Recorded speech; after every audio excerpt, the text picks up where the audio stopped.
telescope is an extension of its owner that allows us to peer into the universe to see nature on the grandest scale, with wonders that boggle the imagination.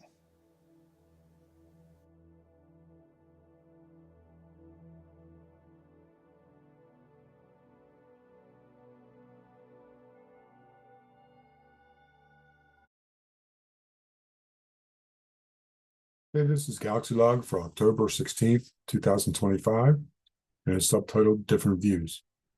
What I did for this Galaxy Log is I chose three galaxies that I really enjoy observing this time of year, and in two different views, one with a low power eyepiece and one with my highest power eyepiece. And just to see the differences between the two. And of course, the higher power show a little more detail or structure in these galaxies, where the low power has the aesthetic view of the galaxy. First galaxy is NGC 7217 in Pegasus. Here's where the galaxy is located, on the western side of Pegasus. Closer up view. And, it's a fairly easy star hop, if that's what you're doing. And here are the two views. First particulars, it's a bright galaxy at magnitude 10.1, surface brightness at 12.7, has a decent size, its type, and its distance. The telescope is a 12-inch f4 Dob. Sky conditions were excellent, both in transparency and seeing.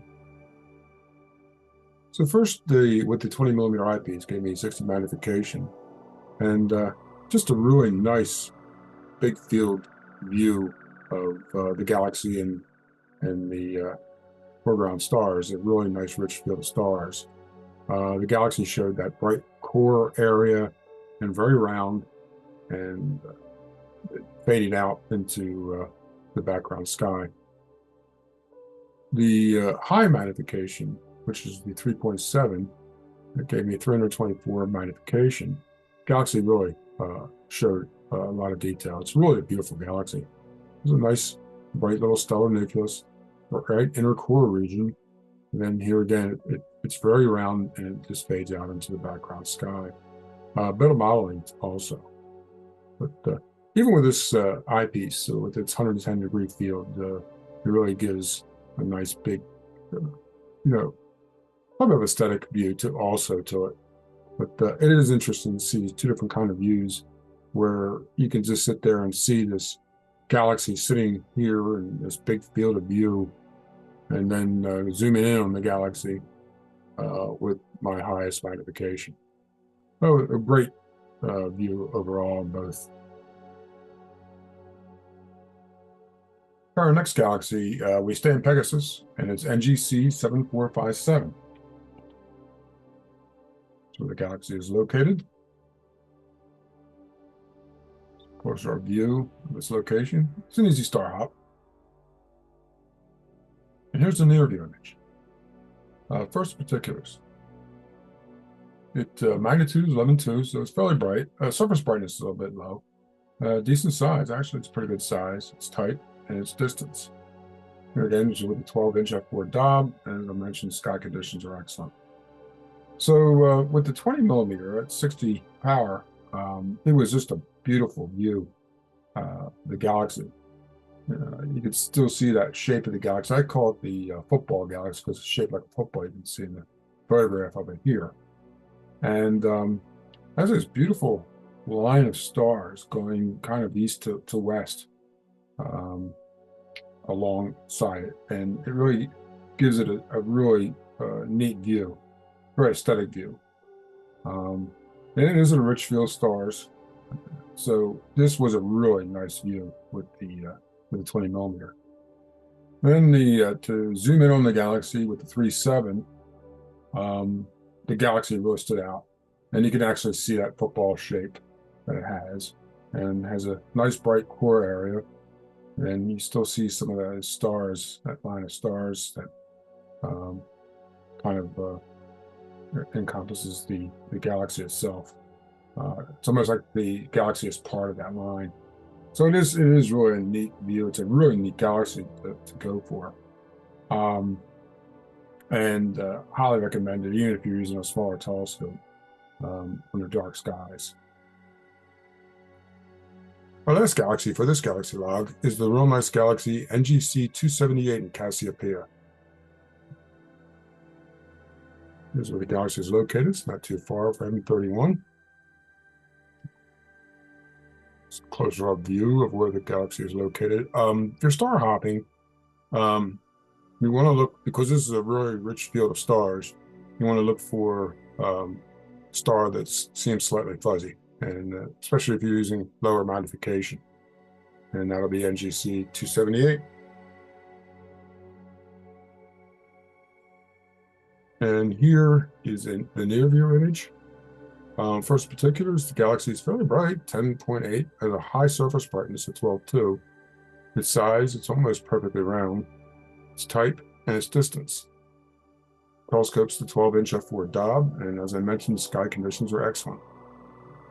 With the 20 millimeter, is really a pretty field of stars, really rich field of stars. And the galaxy inner region, the core of it, is very bright, and it stood out real well. And it just looked really nice in this big field with the star field. In the 3.7 higher magnification, the galaxy really stands out well. There's a bright, large inner region. Kind of reminds you a little bit of 7217, but the core area is much larger and it fades out. Like 7217 gradually has this fade out, where this one seems to cut off a little more, and definitely modeled. The nucleus, the stellar nucleus, could be seen. It's not quite as bright, or it doesn't stand out as well as NGC 7217. And I'm thinking because the inner region of the galaxy is so bright, and so it doesn't stand out as much. But it's a really nice galaxy to go for. And you can really push magnification with it because of its high surface brightness.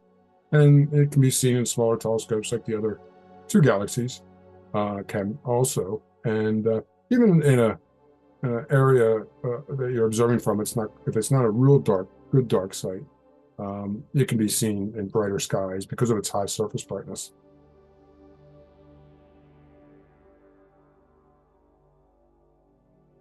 Okay, this is a summary of this galaxy log versus dark site. This is the dark site most commonly used. It's about a 30-35 minute drive north of me. Good elevation. It's rated as a Bortle 4 site, but this night, as I mentioned, was excellent with sky conditions. Very good transparency and really good seeing. Telescope is the Orion Optics UK 12-inch f4 telescope that I really enjoy. It certainly has good aperture, really nice optics in it, really good optics, really high contrast, clear, crisp images through it, and really enjoy it.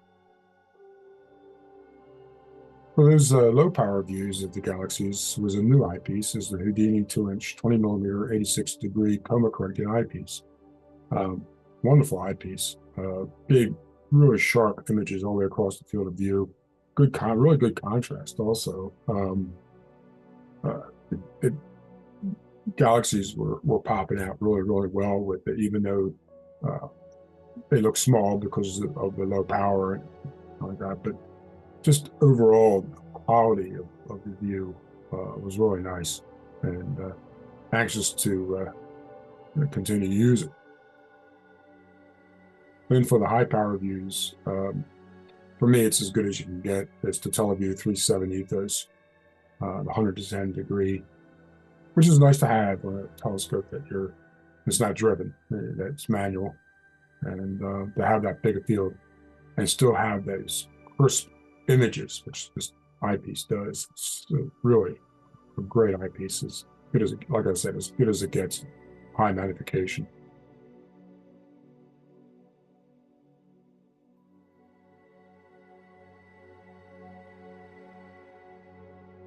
All right, we got some big news here personally. Um, I live in Pennsylvania right now, southeast Pennsylvania, not too far from Reading, Pennsylvania. And my wife and I decided, my wife is the co-owner of a winery, and she decided she wants to retire and talked about it going somewhere because we live on the property of the winery. So we decided we're going to go someplace where it's dark and I can have a backyard observatory. And we tried New Mexico first. That didn't work out there. So we're off to West Texas in the Fort Davis area. And yeah, we bought a lot there and we're going to have a home put in and a nice observatory for the scopes. And so Galaxy Log will dig deeper, definitely dig deeper. Many of the galaxies that I've done over the years for Galaxy Log are going to be repeated because there's going to be under much darker skies. And I'll probably do the same, 3 galaxies or so for each one. But also, like I just mentioned, I will dig deeper into some of the other catalogs, like IC, UGC, and so on, especially with the 20-inch. But yeah, it's a big deal. It's a lot that we have to do between now or looking moving probably March of 2026, and so everything should be ready. And we're excited about it. And it is definitely a dream as an astronomer for, oh gosh, I hate to say 57 years, deep sky astronomer only for over 50 years. And to do Galaxy Log and the videos and from an area where it's some of the darkest skies in the country is very exciting. And so we're anxious for this.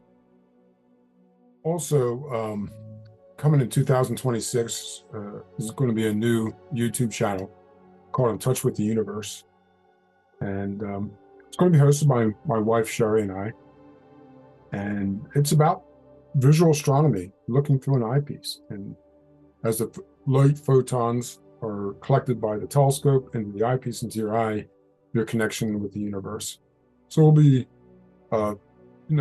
picking out like an object. It could be, from the moon to planets, and of course into the deep space. And we'll talk about the object, and we'll be at the telescope, observing the object and what we're seeing. So, and to me, it's visual astronomy is my passion, and it is a way for us to connect with the universe. Hence, the name of the series, In Touch with the Universe. And hopefully that'll get started sometime in 2026, after our move to West Texas and the observatories, and we're all settled in. So we're excited about it. My wife's excited about it. She has her own telescope that she wants to use, to 6-inch f5 reflector, which should do quite well in the dark skies of West Texas.